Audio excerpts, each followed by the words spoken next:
either one of these any good? Wow, this is a good movie. It's pretty good. Yeah, well, the director from yesterday doesn't think so. It stinks. You sorry? You waste our film. It's so bad. And welcome into our year-end countdown, our year-end look back. She is Hope Madden. I am George Wolf, and we are from madwolf.com. And we've got a top 25, and I think we arrived at the top, the ones at the top pretty early. Certainly the top four. Yeah.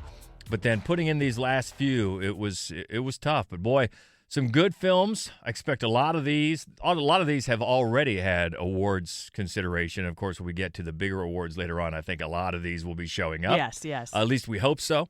A couple, I guess the spoiler alert right off the top, there's a couple movies that have been getting a lot of attention, awards consideration attention, that are good movies that didn't make our top 25. And for people that have been following these, Past Lives and The Zone of Interest, both good films. Yes, very good. We're not good. saying they're bad films at all. And if we'd gone to 30, I'm sure they would have made it as well. But for some reason or another, just didn't hit us as deeply as maybe these other 25. But those are both good films for sure. Yeah, very good. But we like 25 better. And we will dig in. We'll go through, the first 15 fairly quickly and then dive in a little deeper to the top 10. But at number 25, it's the story of the rise and catastrophic fall of BlackBerry. This was a great ensemble cast, funny and also educational. I think most everybody remembers the BlackBerry, but the story behind it is nuts. Yeah. It was really sort of edge of your seat kind of as well. It was a great one. And it features a great supporting performance by Glenn Howerton. He plays this ruthless business guy who comes in and joins up with these tech nerds to launch the company. And I think he's got an outside chance maybe of an Oscar nomination, depending on how deep the supporting actor category goes. Right. But he is really, really good. And that is number 25, and that's BlackBerry.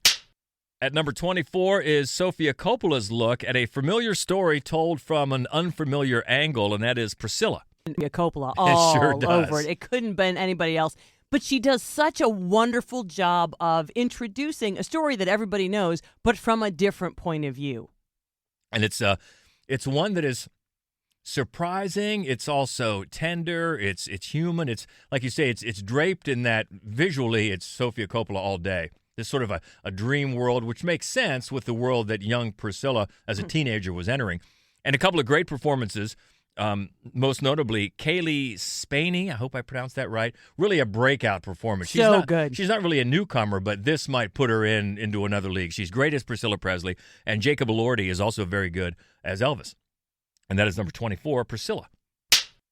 At number 23 on our year-end list, the latest from David Fincher with star Michael Fassbender about an assassin battling his employers and himself in The Killer. Boy, if I could get past the Smiths soundtrack, everything else about this movie, a lot of Smiths. Everything else about this movie, I really enjoyed. It was so wryly funny in an unexpected way, and Fassbender, of course, was perfect. He was, and the more that it went on, the more I just couldn't escape the fact that it seemed like an update of American Psycho. Yeah, I mean, he's not just a psycho on the loose. He's found a job that lets him tap into this. But yeah, it's very similar in a lot of ways. And so much of how he narrates about his routine and how he approaches things. And it's not quite as darkly funny as American Psycho, as bloody funny as American Psycho. But it is darkly funny, and it is a fascinating film with a great performance by Michael Fassbender, and that is The Killer at number 23. At number 22, a film and a filmmaker that we hold dear. This is the latest from writer and director Colin West, a movie starring Jim Gaffigan in a dramatic role, and it's called Linoleum. A dual role, actually. He plays two people. And this movie is just so dear and beautifully told. And it's very interestingly told. And then at the end of the film, when you realize why the storytelling method is the one that West chose, it is emotional. It's a heartbreaking, just beautiful, often quite funny movie. It really is. And Gaffigan he's a host of a children's science show, and he tries to achieve his childhood dream of becoming an astronaut by constructing a rocket ship in his garage. And then he meets his doppelganger, his other self. And I know this sounds very nutty, but like you said, when you find out why it's being told that way, it is so touching and so moving. It really is. I love the reveal. And I hope this is one. It seems to be one that might have slipped through the cracks yes. for a lot of people. But please check it out. You can find it now. It's on Hulu and it's on Prime. And it's called Linoleum. And it's our number 22 of the year. At number 21, one of the funniest movies of the year, two unpopular queer high school students start a fight club to have sex before graduation. It's called Bottoms. This movie is so funny. It is so funny and raunchy, but you know what? We're all here for that. It's the combination, the reuniting of co-writer and director Emma Seligman and co-writer and star Rachel Sennett, and she was the star of Shiva Baby. Yes, that Emma Seligman did a few years ago. Well, now Rachel Sennett is also a co-writer, and you heard the synopsis. It's crazy, but it is and raunchy, like we said, but funny. If you like a good R-rated comedy, this delivers the satirical laughs. I found it very funny. Oh, it's hysterical. It's hysterical. And that is number 21, Bottoms. Moving up to the top 20 now, this is the story of a woman suspected of her husband's murder, and their blind son faces a moral dilemma as the main witness. It's called Anatomy of a Fall. This one is fascinating. Yes, it is. It is so well written. You know, it's mainly a courtroom drama, but because it's not an American courtroom, it's kind of fascinating in that way. But I love the writing of this. I love that it's telling one story, but what it's really telling you is something completely different about sexual politics and about how hard it is, how the perceived reality is very rarely the actual reality, and how hard it is to get people to look past that. Yeah, and also very much about the importance of words and how words can have different meaning to different people and manipulate it and to manipulate a story. It's co-writer and director Justine Triet. Hope I pronounced that right, French. And this features a great lead performance by Sandra Huller as the wife of the man who fell. And she's also is a very big part of the Zone of Interest. And a likely Oscar contender, actually, for Zone of Interest. She's had a big year. And it's some in English, some subtitles. But you mentioned the courtroom drama. It reminded me a lot of one of last year. I think it was last year's best films, Saint Omar. Oh, yeah. Also a French courtroom drama. And they do things differently than we do, and that comes into play. This movie doesn't explore all the same themes as Saint Omer did, not at all, but it's still very effective in that way. And at the heart of it is what happened to this person that fell. Yeah. That's what they're trying to find out, and it's fascinating how they go about it. So that is number 20 on our list. That is Anatomy of a Fall. Up at number 19, boy, if you like action, here's one for you. An ex-soldier discovers gold in the Lapland wilderness and tries to take the loot into the city.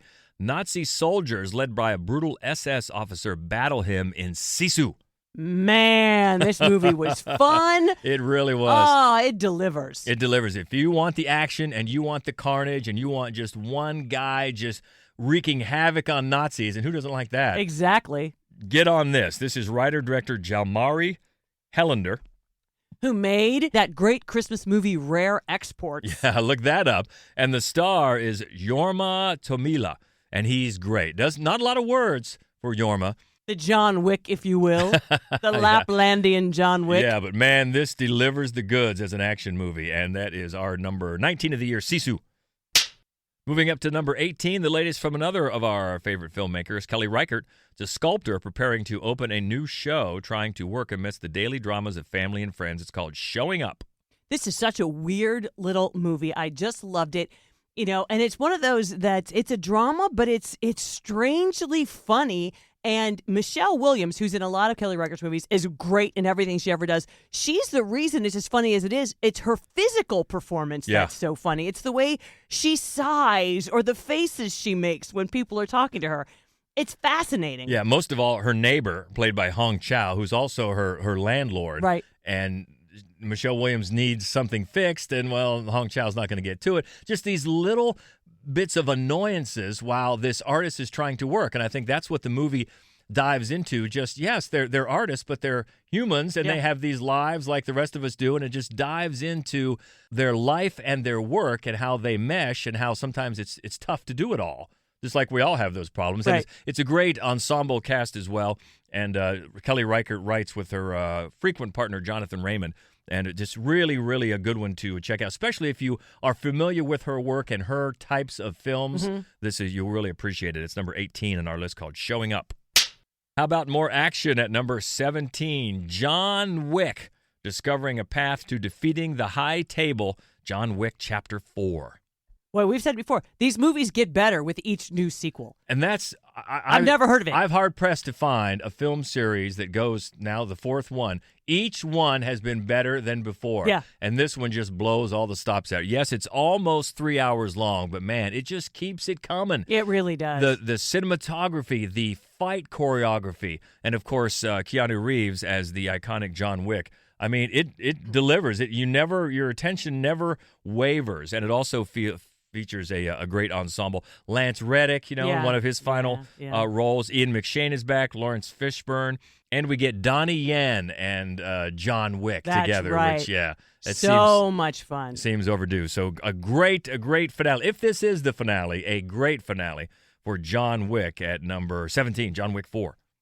Up at number 16, it's Miles Morales catapulting across the multiverse. Spider-Man Across the Spider-Verse. Well, this hasn't been as great of a year for animation as last year was, but at the top, some great films, and this is one of them. Yeah, it is. And one of the things about it, one of the things that makes it so remarkable is how the film itself embraces animation as a genre. Like, from one scene to the next will be a completely different style of animation. It's just amazing. It really is. It's and animation cinematography is fantastic. The editing, where the story goes. We were just talking with someone earlier today that hadn't seen it, had put off watching it for so long.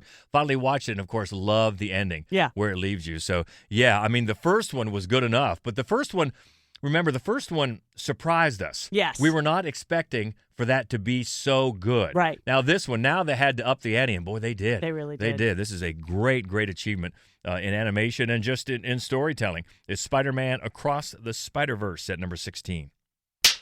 Moving into the top 15 now, this next one follows the history of sports marketing executive Sonny Vaccaro and how he led Nike in its pursuit of Michael Jordan, called Air.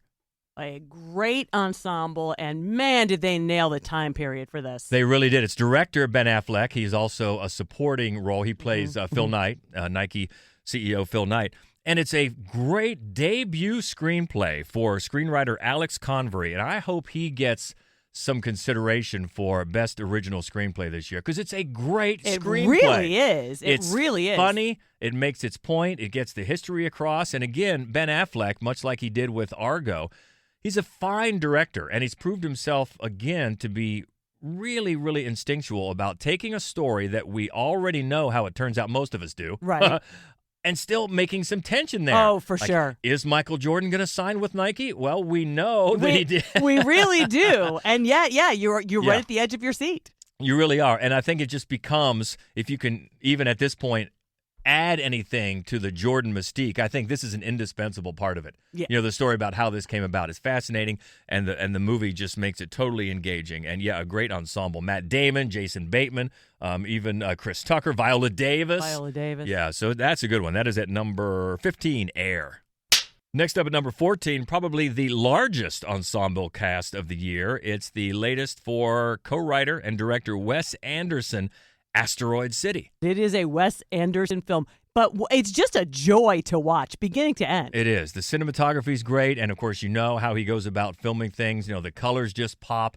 The camera movements and the framing, very Wes Anderson. And just the cast, I mean, my Lord, everybody from Tom Hanks to Scarlett Johansson, Bryan Cranston, and Edward Norton, Jeffrey Wright, on and on and on and on.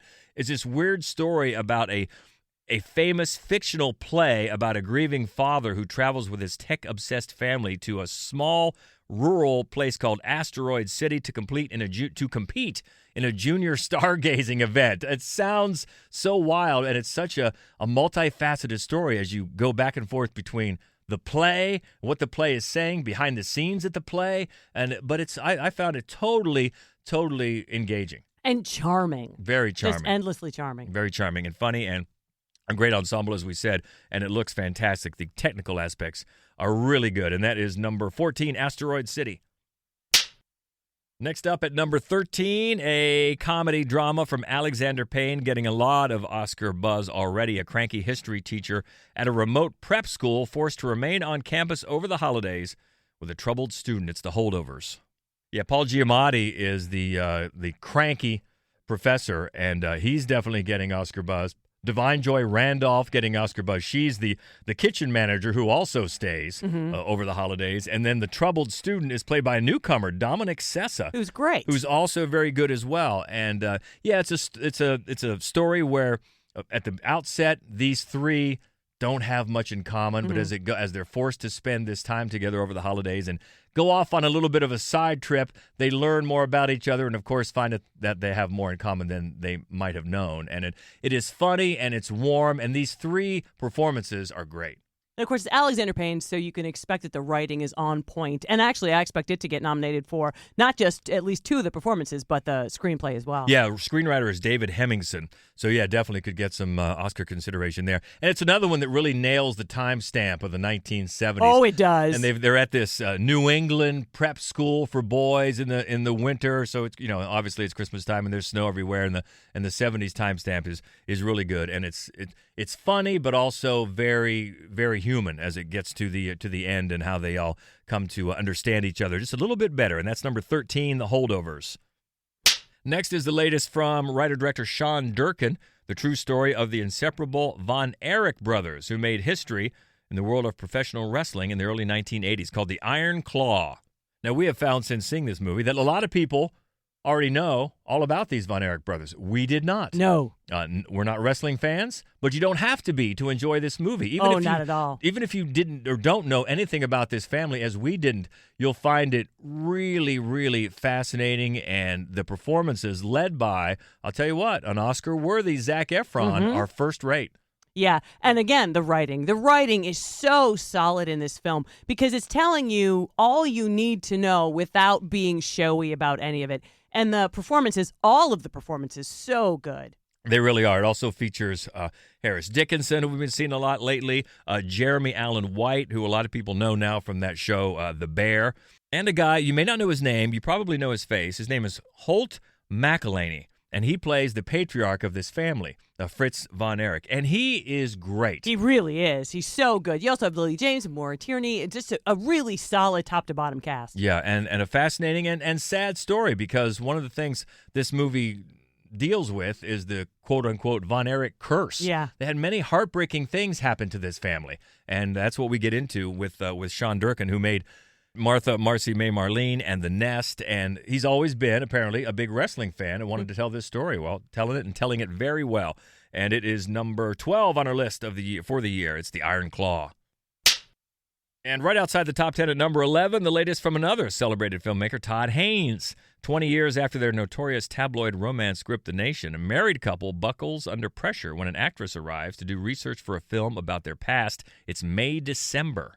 Well, Todd Haynes and Julianne Moore, that is a pairing that you always want to see coming. Yeah, they go back to, I think, Far From Heaven was the first one. Yeah, Safe was the first one. Safe, that's right. That's hard to find, but if you find it, watch it. Yeah, absolutely. And I love everything they do together. I love this movie. Added to that cast is Natalie Portman, who is great. The two of them are so good together. And then also Charles Melton. Who is shockingly excellent in this film. He really is. And this is a story very similar. If you remember years ago, the Mary Kay Letourneau, I believe, case. The story kind of follows her story and her scandal.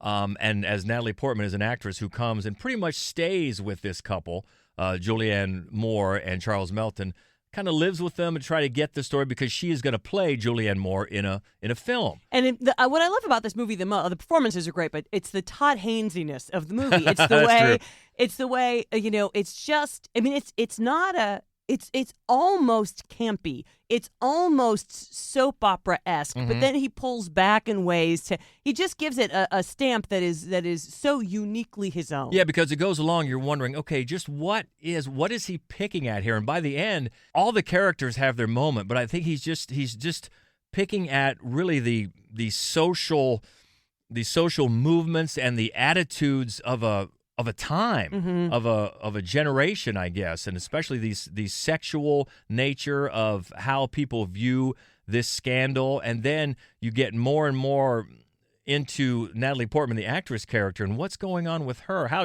is she approaching this, and how far is she willing to go? It is fascinating, and it's certainly not one that spoon feeds you anything, especially with the ending. But it's really affecting as well. And if you remember that case, it might be even more meaningful to you. It's available on Netflix now. It's a Netflix film. May-December at number 11. All right, into the top 10 now. And at number 10, a woman faces many hardships in her life, but ultimately finds extraordinary strength and hope in the unbreakable bonds of sisterhood. The musical, The Color Purple. I say that, the musical, because I guess if your social media has been anything like mine in this past week, there were a lot of people that didn't realize this is a musical. Yeah, a lot of people thought it was just a remake of the 1985 Spielberg film. No, and it's an adaptation of the Broadway musical. Right. And, of course, all of these are just adaptations of Alice Walker's novel. Exactly. And both Spielberg and Oprah are executive producers here. And it really is a triumph. It's director Blitz Bazawule, I hope I pronounced that right, and a fantastic ensemble with an Oscar-worthy Fantasia Barrino playing Miss Seeley, reprising her role that she played on Broadway. You've got Taraji P. Henson playing Shug, and Danielle Brooks plays Oprah's part from the movie Sophia, and she was also on Broadway in this. Coleman Domingo, who's having a banner year. Great year he's having, because he is certainly Oscar-worthy in Rustin, his starring role this year. But yeah, he plays Mr., and it's such a joyous adaptation. I talked to a few people about this movie. They're thinking, it's Christmas, and it's such a sad, heartbreaking film. But I get that, because the story is essentially the same, but it's such a joyous treatment. As you pointed out, you've got songs, and that helps. Yeah, it does. But just the way it's not rooted in the pain, even the way that it frames the painful moments is different. This is rooted in the joy and the exhilaration and the uplift, the triumph that comes, especially in the third act, because when you have all these other support characters and their trials and tribulations that are going on in the first couple of acts, and if you remember the story, you know what I mean. But then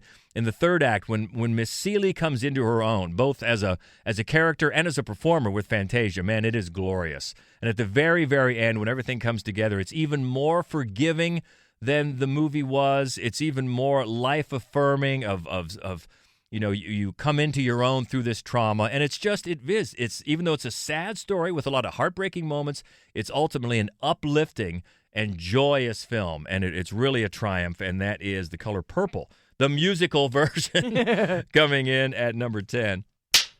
Coming in at number 9, boy, a stellar debut for co-writer and director Cord Jefferson, a novelist who's fed up with the establishment, profiting from black entertainment, uses a pen name to write a book that propels him to the heart of hypocrisy and the madness he claims to disdain. It's American Fiction.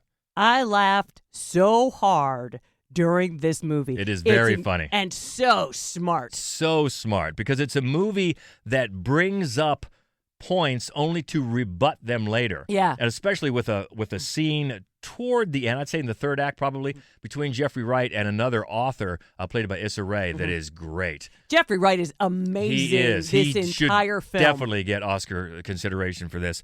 And it's a fantastic debut for Cord Jefferson, a new filmmaker that, man, put himself on the map right away. Oh, yeah. Because you're right, it is so smart in tackling very relevant concepts about, here specifically about the quote-unquote, as the synopsis said, black entertainment. But you could also move this kind of discussion to other parts of art and other parts of entertainment and things like that. But here, it's laser focused on this one area, and it just, man, it does it so well.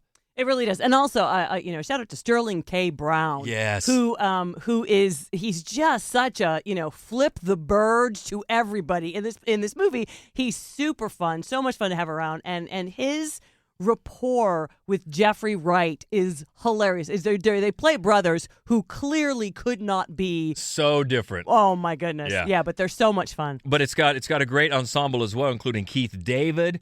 He shows up. Tracy Ellis Ross. She's very good in it too. We mentioned Issa Rae, Adam Brody. Yeah, on and on and on. Leslie Uggams. Oh yeah, shows up as well. So this is one, man. It is. I love smart and funny together, and this one really delivers on both of those.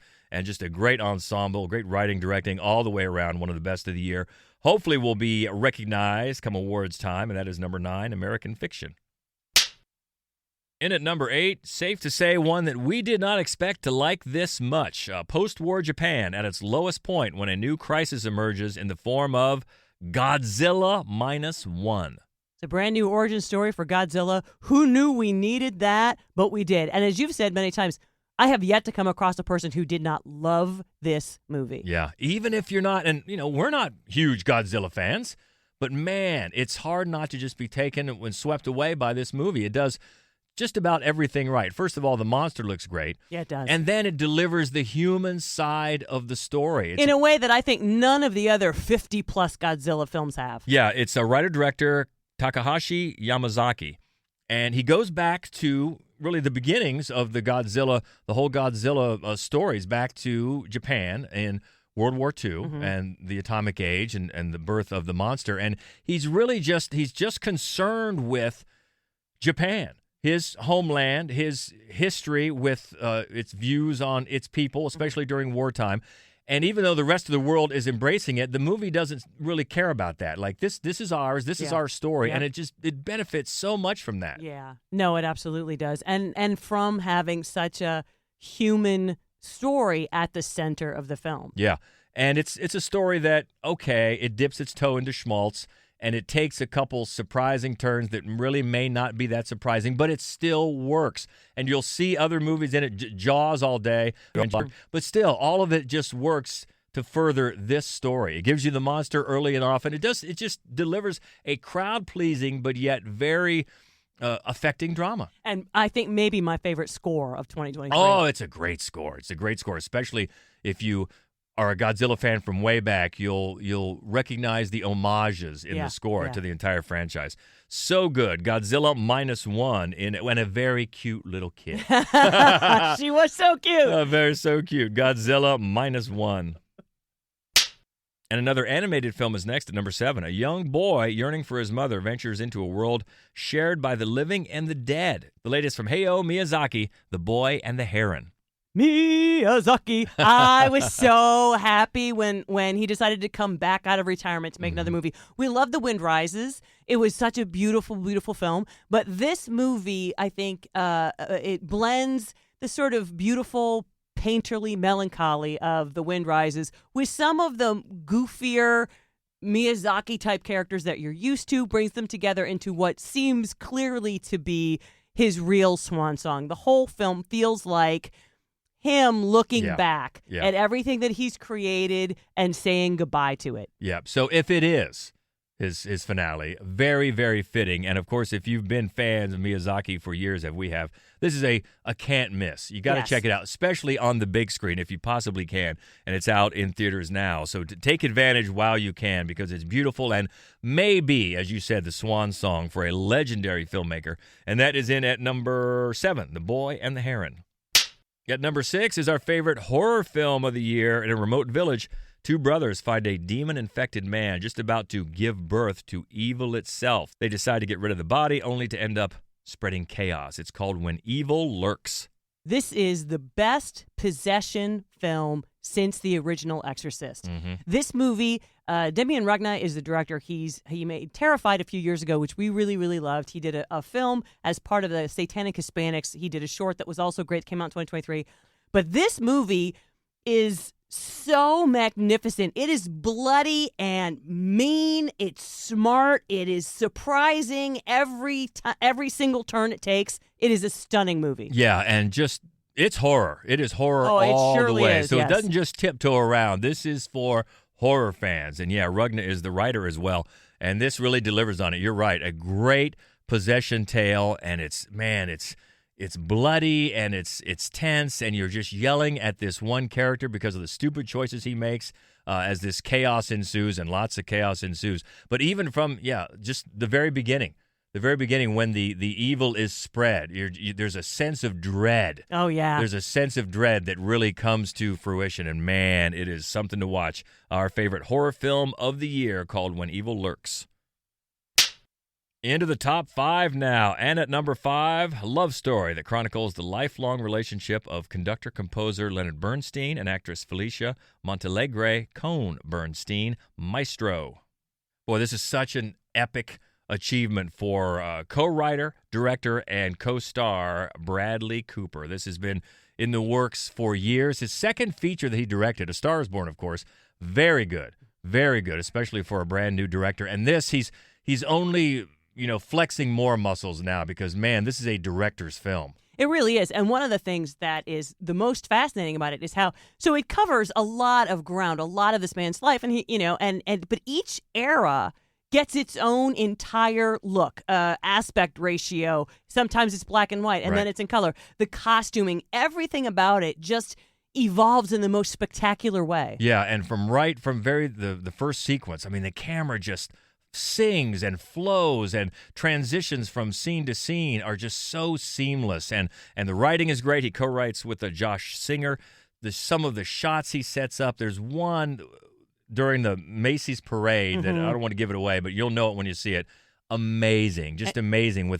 That's centered around the argument between the couple. And Carey, as much as this is Bradley Cooper's movie as co-writer and star and director, he's very generous in letting Carey Mulligan's performance and that character be the soul of the film. Yeah, absolutely. And why not take advantage? She's one of the greatest actors working great today, and she's just sublime in this movie. Yeah, and it's a 2 hour, just a little bit over 2 hours. So not sometimes when we hear about these big it's going to be 3 hours. No, just a little bit over 2. I don't think it drags, and it just presents impressive set piece after impressive set piece. And at the time you learn more about a character that you may know. I mean, iconic composer, American composer Leonard Bernstein. But if you don't, you'll learn a lot.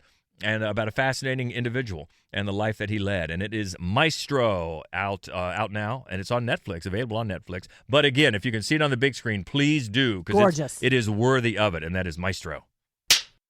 And next up at number 4, one of the 2 films that pretty much got people back in the theaters this year in droves, Barbie, suffering a crisis that leads her to question her world and her existence. Greta Gerwig's Barbie. What an unbelievable triumph this movie was. And we, because we had 100% faith in Greta Gerwig, we knew that it would be, but even so, it just shattered our expectations. Yeah, she co-wrote it with Noah Baumbach, and she directed it, and it's just an achievement in all facets. I mean, even when you take yourself out back to the beginning, and we ran into people that said this, even on past the Barbenheimer phenomenon when they both came out. People wondering, well, how are you going to make a movie about Barbie? Just trust us. Yeah. Because what she does with it is just, it's genius in writing. We always say it starts with the writing. The script is great. The world that she realizes is so, so fantastic. Even from the very beginning that, copies, or I wouldn't say cop, from the very beginning that homages 2001 in such a great way. It's hilarious. Everything about it is so, again, smart. Yeah. So smart and funny. And a great ensemble, too, led by Margot Robbie and Ryan Gosling. Oh, yeah. Margot Robbie, obviously, I mean, it's the role she was born to play. And she's great. And she produced this, and she really got this made. But it's Ryan Gosling. Not that it should be a surprise. He's pretty perfect for Ken. But as existential crisis Ken, he's just brilliant. He's hilarious and really tender. And I found it just funny.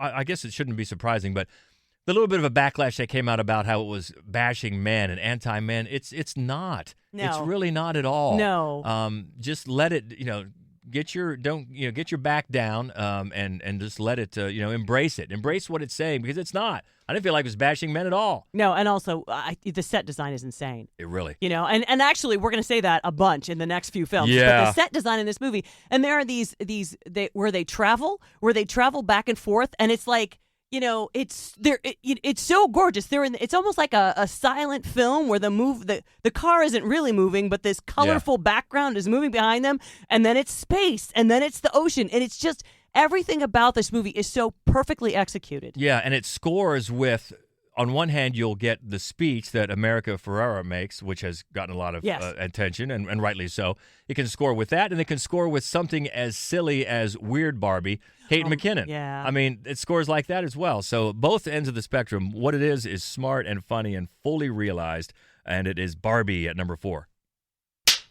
And what else could be at number 3 but the other half of the Barbenheimer phenomenon, the story of American scientist J. Robert Oppenheimer and his role in the development of the atomic bomb. Christopher Nolan's Oppenheimer. Talk about an ensemble.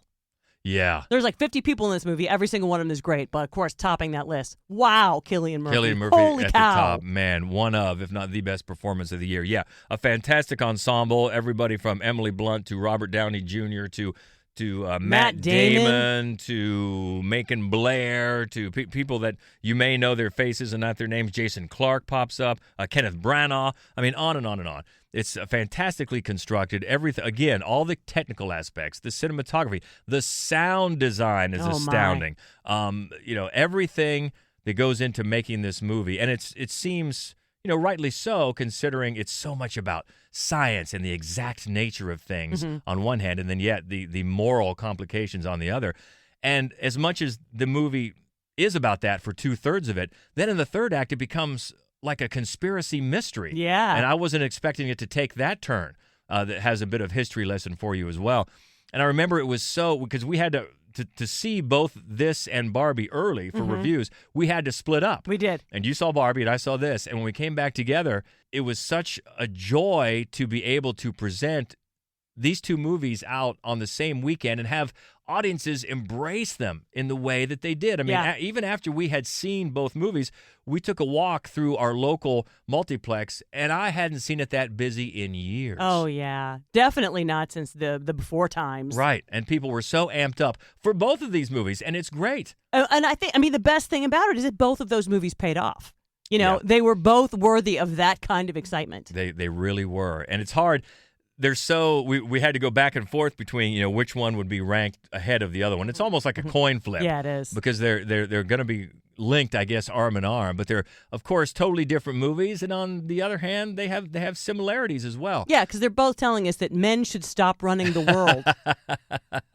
And this one is certainly heavier in its themes and sometimes breathlessly so. Yeah. Just so well put together, and a tremendous ensemble all the way around. And it is Oppenheimer at number 3. And up at number 2, another legendary filmmaker was back in 2023 when oil is discovered in 1920s Oklahoma under Osage Nation land. The Osage people are murdered one by one until the FBI steps in to unravel the mystery. Martin Scorsese's Killers of the Flower Moon.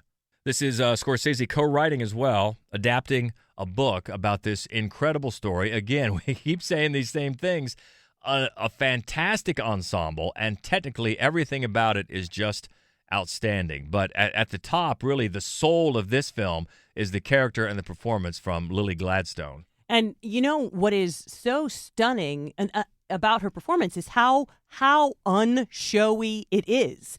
How there's nothing, there's not an extra ounce of anything, and it's so heartbreaking, and it just carries the entire film. She carries the whole film on her face. Oh yeah, her face alone in many scenes tells you all you need to know, and it's a movie that reminds you, number one, how good Robert De Niro is, because even at his advanced age, of course, he's achieved now this place on a pedestal, and he's earned it. But let's face it, he's made some crappy movies over the last few years, and some bad comedies and whatever goes into his choices. That's fine. But then something like this comes along with his old partner Scorsese, and man, he's great in this film as well. Yeah, he really is, because he's just evil, and he just doesn't seem to believe he's bought his own story. He believes his own line of bull, and DiCaprio again is. And it's a very different role for DiCaprio. He plays kind of a dullard, kind of a dumb guy who doesn't realize he's a dumb guy. No, he thinks he's smart, right? He does. And it's a great. One of the great things about this movie is that not for 1 second do you think either of those two are like cool guys. I mean, there are a lot of movies that really sort of make heroes out of the baddie, and this is the opposite. You hate them both. You want to see bad things happen to one. You want to see the other one wake up. And they both of the actors carry that well. And also, take all that away, even if it was people you have never seen before, director you've never heard of, it's the story is so absorbing. Oh, yeah, this mystery, and it's heartbreaking, and the history of it. And then after all that, and this has an extended running time, as extended as 3.5 hours, but I didn't felt that it dragged. I really didn't. No, you're so compelled by everything that's going on. And also, it leads you to an ending that is unlike, I think it's unlike anything Scorsese has attempted before. Mm-hmm. And I don't want to give anything away in case you haven't seen it, but I think that when it gets to that point, it's very evident that Scorsese still watches new filmmakers, newer filmmakers, and is influenced by them. He does something at the end there that to sort of bridge past and present that I don't think he's ever attempted before, and it's a resounding success, yes, I think. I agree. And a perfect way to cap off this movie that is so good at number 2 on our list, year-end list for 2023, Killers of the Flower Moon. And for a few weeks anyway, we thought that was going to be number 1 until we saw this that came out just a few weeks ago, the incredible tale about the fantastical evolution of Bella Baxter, a young woman brought back to life by the brilliant and unorthodox scientist, Dr. Godwin Baxter. It's Yorgos Lanthimos, his latest Poor Things. My God, every single thing about this movie. Every single thing. You know, and it's a Frankenstein story, which, I mean, we saw at least 2 other Frankenstein stories this year. There's so much that can be done with that tale. But this is as unique a vision of what Mary Shelley wrought as anything you'll ever see. Yeah, and if you don't know Yorgos Lanthimos, he's been one of our faves for a while. He did movies such as The Lobster, The Favorite, Killing of a Sacred Deer, Dogtooth. He's great, and he's such a... Here he's just all into his bag, as the kids say. He's such a master satirist. Now, he didn't write this script, which is fantastic. Tony McNamara and Alistair Gray. They did the writing, but it's you can see how it's a project that attracted Lanthimos because he's one of the master satirists, I think, of the day. And this movie, yeah, you say it's based on the Frankenstein story, but it's very, very funny and very, very, it's just, you smile even though they're bringing this woman back to life. They bring, Emma Stone is brought back to life. She's Bella, in an adult body with a child's brain. And so she has to relearn everything as a child would, even though she has an adult body and has, I guess, what you'd call physical independence. She's not helpless. Right. But she does it. She comes into her own, her sense of self, without any sort of preconceived notions about social etiquette or how a woman should act or shame or anything like that. And it makes her very attractive to men in a man's world at first, and then they're challenged by her, and as she leaves them behind. Specifically, Mark Ruffalo, who is so great in this role, as sort of different for him. He's a roguish cad, wildly against type. But he's a shoo-in, I think, for an Oscar nomination. Oh, he's great. So funny, and the script is remarkable in everything that it manages to say without beating you about the head with anything. I mean, it's so smart. And Emma Stone, boy, she must have just relished this opportunity because is there a larger arc that she could have had? You know, she starts with a baby's brain and an adult's body. And, of course, just that, the notion that how many men, I mean, that's perfect. That's a perfect woman for a man. She's got an adult body and a child's brain. And that's one of the things that's so smart about this is that the longer it goes on and how she... she outgrows everyone around her because she's able to just develop properly, which is to say without the constraints of shame, for example. And it's the world that Lanthimos constructs. It's so...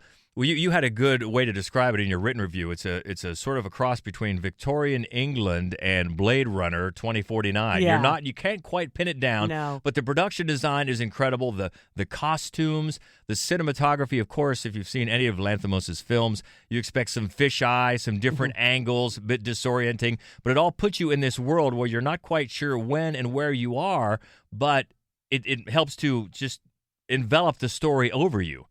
Yeah, it looks like nothing else. It is a stunning achievement in everything, technical and visual. And acting, but it is. We keep stressing the fact that it's funny. Yeah. Because when you say it's a riff on the Frankenstein story, yes, it is, but it's also just smart satire. Yeah, and body. Very, very funny. So we had to point out on TV today, it is very much an R-rated film because there's a ton of sex in it, or furious jumping, as Bella calls it. A lot of sex in it, a lot, and so it earns that R rating. But it's certainly not presented in any sort of leering, gratuitous nature Not at all. No. It seems just right in line with her character learning about. She just wants to experience everything. Exactly. And then once she experiences, she wants to experience it a lot. Yeah. It's such a great film in all aspects, and it is number 1 on a good list of films. So that is one that's out in theaters now, actually. And so many of these films, as we always say, even if they are available for streaming, boy, so many of them deserve to be seen on the big screen. This one certainly does. This one definitely certainly does, and it is out there now. So what do you think? That's a big list, 25 films. Maybe we missed something. Maybe something was too far down the list for you, but let us know. Always good to keep that conversation going. You can always find us easily on Twitter at Mad Wolf, also on Facebook and Instagram and Threads at Mad Wolf Columbus, and the main website where you can find all of our written reviews and our other horror movie only podcast called Fright Club. That's all there at madwolf.com. So, man, another year of movies in the books as we look forward to 2024. But this is a good, it's another year, I think, that gave us a lot of fuel to combat the argument that it's only just sequels and superhero films. Yes, agreed. It's not. No. It's not. There's some great original stuff out there, and you go down the list and you'll find, we got a superhero on this list too, but it deserved to be. Yeah. They can be good as well, but there's so much more out there. And seek it out and let us know what you think about the list, what you're looking forward to as we start 2024. We look ahead to next week. We've got not a lot of films, but we've got a new one, a new horror movie that we have high hopes for. We have high hopes for all horror films. Hope it pays off, called Night Swim is next week. The new Jessica Chastain, Memory. Also one called The Bricklayer. And Good Grief. Good grief. All right. But that's next week. This week, we're still dealing with the end of the year countdown. So let us know. Love to keep talking about the movies. If you're up for it, we're up for it. Have a great new year. Be well. She is Hope Madden. He's George Wolf. And this is the Screening Room Podcast. Merry New Year! I do wish we could chat longer, but I'm having an old friend for dinner. Bye.